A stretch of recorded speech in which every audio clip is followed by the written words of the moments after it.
Hello and welcome back to another part of What If Luffy Was Never Born, or we might as well just call it the Moria show at this point, because this is where we will resume today. This is like an original arc, like 2 parts will it be, so this week and next week will be this arc. The arc that I will call the Shadow Cake arc, which is basically the arrival of the Thriller Bark people. To bring you up to speed, Moria, Brook, Perona, Kumashi, Peckhams, and Pedro, and well, also the sneaky Carrot, are headed to Whole Cake Island, where they just want to prove a point, where like they want to show that they are not like to be played with, because Beige like tried to steal something from under them, hurt Maria's crewmates, and all these things. So they are going there to take care of Beige. So they don't know that he already lost, like at the wedding of Big Mom. So they arrive a bit later here. So the Thriller Bark people, like I said, they set sail from Zoe after like a few parties, talking with Law, planning a few different things. Like for example, the hidden weapon Moria and Law are still like not showing to others is on Law's ship. Because Law's ship, and they also used one of the Thriller Bark escapee ships, like their smaller ships, to already send other people to Wano, while those people, like Moria and the other people here, are sailing to Whole Cake. So they are a bit split up here, just like in the canon version with Luffy and his people, the Straw Hats. But here we have Moria. Moria goes to Whole Cake Island, while Law's ship and everybody else goes to Wano. And we already know this. So basically, at Whole Cake, we had the whole problem that Chopper and Luffy both had like this very sweet tooth, like they really like candy and all these different things, which already like made their appearance so much more known, because everybody heard like, did you see those guys that just literally ate a house? This doesn't happen. There's now no one that stupid currently with Moria on his trip there. There's Perona and Carrot, who are a bit childish maybe, but they are not stupid. So basically, at this point, they are still not known over there. And because we arrive at a later point where the marriage is already like finished, the wedding is already finished, Whole Cake Island is pretty much in a like smooth sailing. They are very calm right now because they had 2 weddings, they took care of a traitor and all these different things. Everybody seems to be pretty chill, and everything seems to be going very well. So that also includes Big Mom. At this point, the wedding is over, and Big Mom ate the best wedding cake she could have ever had. Sanji helped preparing that, by the way. So I guess that could be a common occurrence for Big Mom. She fell into a food coma.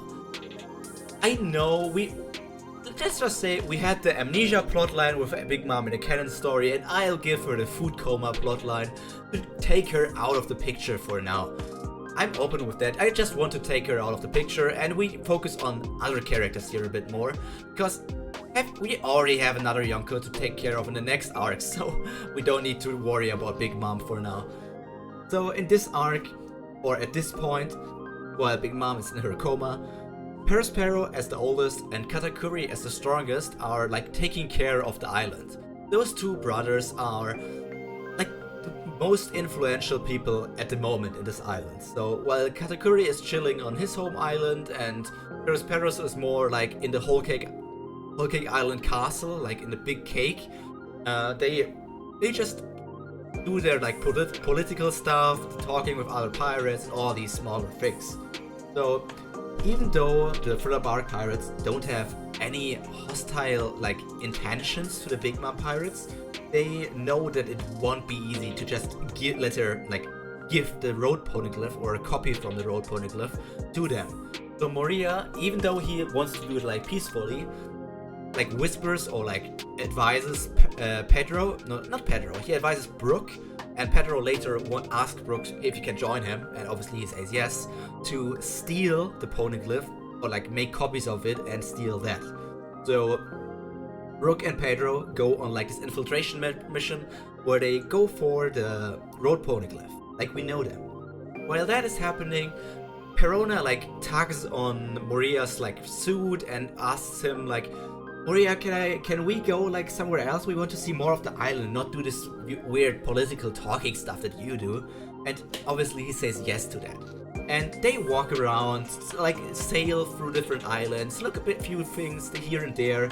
And when they end, and where they end, well, they end at the Seducing Woods. You remember these things, like that's where I think Luffy and Nami and all these other people were at the beginning, or like when they wanted to get to the castle of Big Mom. So they went through here, and that's where Perona, Carrot, and Kumashi currently are. They are here, and we will get back to them later.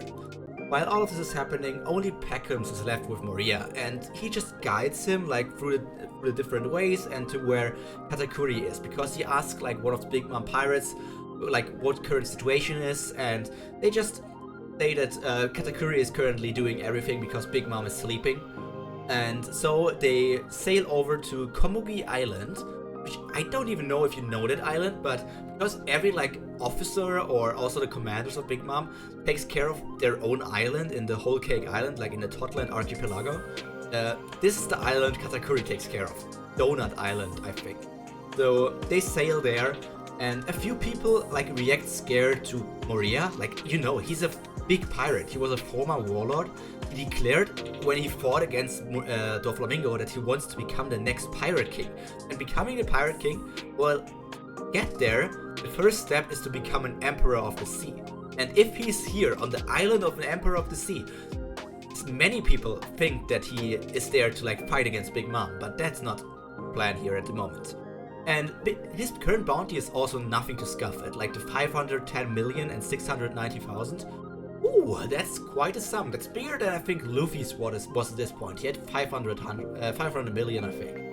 So let's see what we will do here. So with Peckham's, with him, like nothing bad happens because Peckham's can just tell everybody, no, everything's good. He's like a very nice guy and he helped me, and I just want him to.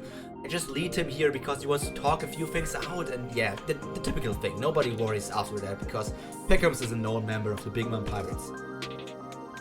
Perona and the others end in the forest, and they just like the candy for now. Look at the candy, look at like, what is it? Orange juice river or something. Maybe they meet Pound who's there and can talk with him for a bit, but not that they care too much about all these different things.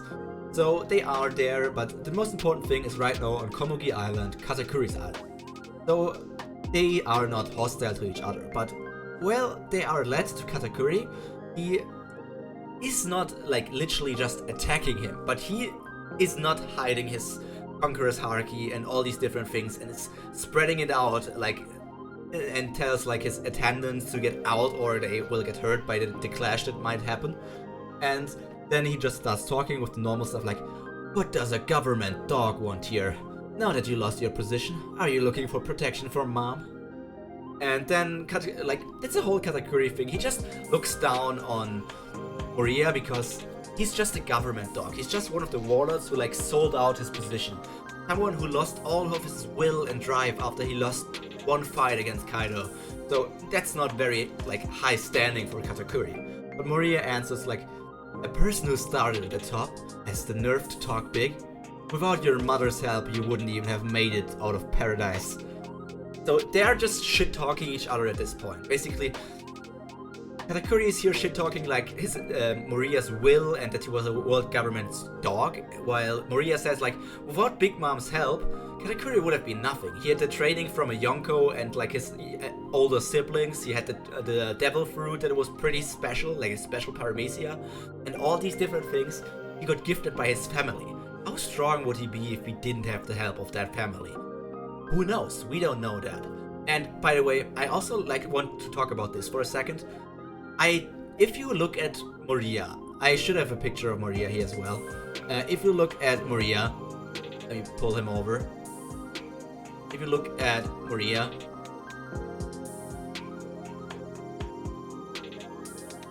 there he is.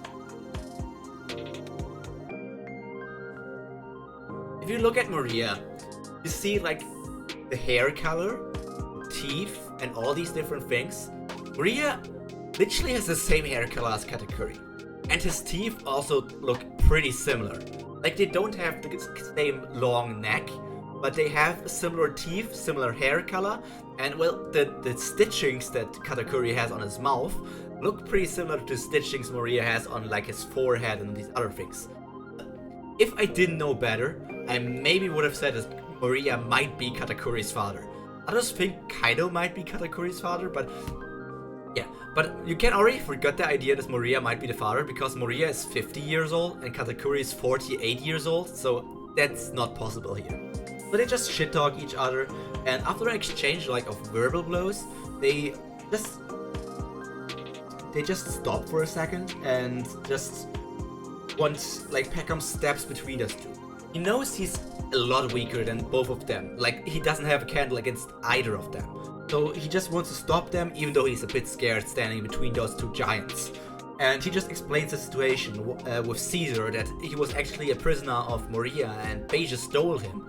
And then he wants to warn them about Beige's plan, but Katakuri basically just says that like the whole thing with Beige is already done, and Caesar, we will keep it here. We just take it as a present, because if you can't even protect your hostage, it was bound to happen that he would disappear and go somewhere else. So with all these things done, we take a quick look at where Brook and Pedro are. Brook and Pedro, well, they are sneaking into the Poneglyph storage, where like they're staying unnoticed so far. While all of this is happening, Pedro explains like about his past. You remember the stuff where he was sailing under Big Mom? Actually, he was sailing under Big Mom until like he wanted to leave, and that's where Seppo, I think, like the other panda mink, brother of Beppo, died because like he didn't could give the lifespan that Big Mom wanted for him to leave, and that's where Pedro lost his eye and his friend. And Brook basically always gets this emotional scenes like in the different arcs, and with his experience that he has like with his losing his crew and his long age, he can pretty much help everybody like in maybe understanding the situation, maybe forgiving themselves for what their people went through and all these different things. So back on Komugi Island, we only look like at the different people, but the important part is with Moria. We see Katakuri and Moria discussing different things, like with a very tense air in the room. And that is until one of the books, like in one of the bookshelves from Katakuri, falls on the ground. Normally, like nobody would like react to that, because maybe it's a small earthquake and that thing fell out. Maybe there was a mouse that knocked it out of the shelf. But Katakuri knows what that book is. He picks it up and looks inside what is happening. And he sees that that small piece of paper is moving that hasn't moved for quite some time. So this book is a collection of every Charlotte family member's Vivre card. Because Katakuri is the strongest, he has this book, like he got that from his mom. It's basically just to see if one of his siblings needs help or if it's something else. But the Vivre card that is moving is Lola's, Charlotte Lola's, who escaped and is currently like living or like imprisoned on the Thriller Bark. So we just see these things, and with that happening, Katakuri instantly rushes out of the room. So that's where like obviously Moria also follows him and instantly follows him, rushes after him, because he can't just leave him alone. He can't just dip out of the conversation that they were having. So they continue to follow the Vivre card until they find Lola on the Thriller Bark, where Katakuri is basically saying, "So you have one of my sisters, huh? Moria, how long did you hide her?" And Moria, when he sees that woman, he knows like how that she's there because he took the shadow, but he was just like, didn't even know she was a Charlotte. She just appeared in the Florian Triangle one day, and like all pirates, I just took her shadow. So they just have this conversation while Lola is there, pretty much scared so much because there's Katakuri there and Moria, two guys that are like the biggest menace to her. Her brother who might bring her back to Big Mom, and the guy who took her shadow. So, but I don't even know if she would have her shadow back at this point, because we have stronger people for her shadows. We have all of the Minks from Zoe. But hey, maybe she has her shadow back, but she can't leave Thriller Bark. So Moria just laughs and looks at Katakuri here. So like, now that Moria knows that this is like the connection to Big Mom's family and all these things, he goes for a trade. First offer he wants to make is, give me a copy of the, not a copy, at first only says, give me the road poneglyph for this woman. But he instantly gets shut down, even a copy isn't allowed. Then the second offer was, Katakuri, why not give me your shadow for this woman? Katakuri actually thinks about that for a moment, but he denies that as well, because just think about it. why would he give his shadow to the guy just for this woman if he can just defeat him and take her anyways? So he says no, and when Moria was about to say what the third offer was, he gets interrupted by a dead and mushy call. But we get back to that later on. So for now we go back to like maybe 10-15 minutes prior to like Moria and Katakuri arriving at Thriller Bark. And we see Pedro and Brook inside of the Poneglyph storage, where they encounter Baron Tamago. We know that Brook and Pedro are on a mission here for the Poneglyph, and Tamago is basically just there and also alerts some people. Pedro tells Brook to go on and basically do what he wanted to do. He will take care of Tamago because that's also the guy who's responsible for losing his eye and all these different things. It was a revenge fight. Like many fights in Moria's story are actually. Moria's whole thing against Kaido is just revenge. So there's the thing, and Brook continues to rush forward. He rushes. This fight with Pedro and Tamago basically goes like in the canon version. We know that, so I won't talk too much about that, I guess. But Brook proceeds to the Road Poneglyph room. He makes a copy of this thing, and basically he walks to the Road Poneglyph and wants to make a copy of it.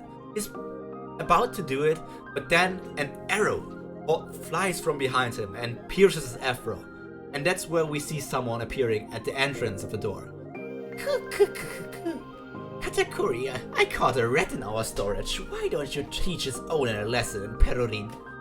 So Perospero appears here, and when he makes this attack, many different smaller people from the Big Mom Pirates here, you can all these people, they jump out of their like hiding places because they are homies and all these different things. But they were hiding because they already learned that someone was infiltrating the storage room. They just didn't notice it, like they just didn't make it big yet. They wanted to catch them by surprise and make a surprise attack. So all these guys and Perospero on his back are surrounding Brook at this point. And Perospero is on the Den and Mushi calling both Katakuri and Brule, because Brule also found somebody.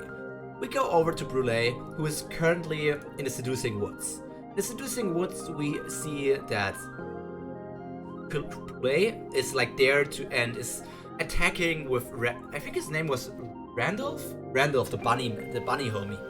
So those guys were attacking Carrot, Kumashi, and Perona. So they were attacking them, and at first Carrot wants to defend her friend. I mean, Perona already lived some time on Zou, so they actually are pretty good friends to each other. And she wants to protect them, but she gets defeated by really quite easily, and well, she gets imprisoned in this mirror realm, like we know in the normal version. And then Perona and Kumashi are quite shocked about that. Even though Kumashi has like the personality, or like not the personality because that changes with the shadow stuff, but he has the power of Jack, like Jack the Calamity. They are not that like in the same space here. They want to fight against Randolph and all these other homies that are in the Seducing Woods. Like I think King Baum is also there, and all these other different Baum homies, Bush homies, and all these different things. They are attacking those two, and just the sheer number of all these people is enough to overwhelm them, and they also get thrown into the mirror realm, in the mirror world, where they are basically imprisoned together with Carrot, and they need to take care of Brule for now. But we go over to the actual fight. So we are here with Katakuri. Katakuri hears all of this, and he hears the phone call of his older brother and just looks at Moria. And it's like, yeah, we don't even need to make that third offer. So, and then their battle is going to start. The big battle between... So the battles that we are setting up is basically Brook against Perospero, because there are still these other homies, but we know what Brook can do. We will just see that next week. We have Carrot, Verona, and Kumashi against Brule in the Mirror Realm. Maybe there are some other Big Mom Pirates also in the Mirror Realm, but we will see that. And the biggest fight is basically the second in command of the Big Mom Pirates, Katakuri, the second strongest person, and Moria on the Thriller Bark going to fight. But all of that, like all these different fights, we're going to look at in the next week. For now, I would say we pretty much set up everything that we could have done here in this arc. And next week we're going to look at the climax of the Shadow Cake arc. So basically, I would guess that these things would take so much longer than manga. There would be so many different chapters showing like just Perona, Carrot walking around, maybe 2 whole chapters of them just exploring the geography of Whole Cake Island, then the infiltration chapters of Brook and Pedro, then this like huge chapters of discussion between Katakuri and Moria, and also the part where they rush over to Strawhat Park. I just want to imagine like how many chapters that would take in the manga version, and I just think could be a decently long arc. I don't think it would be as long as the Whole Cake Island arc was for us, but if we combine like different Whole Cake Island arcs that we had the Caribou arc, we had the Sanji arc, and now we have the Moria arc. All these combined, I want to say that we would probably get over 200 chapters out of the whole out of all of Whole Cake Island. I'm stuttering so much. What the fuck? Anyways, for now, I would say this is all that I want to say about this part, and next week we're going to look at all of these battles and how are we going to get out of this situation.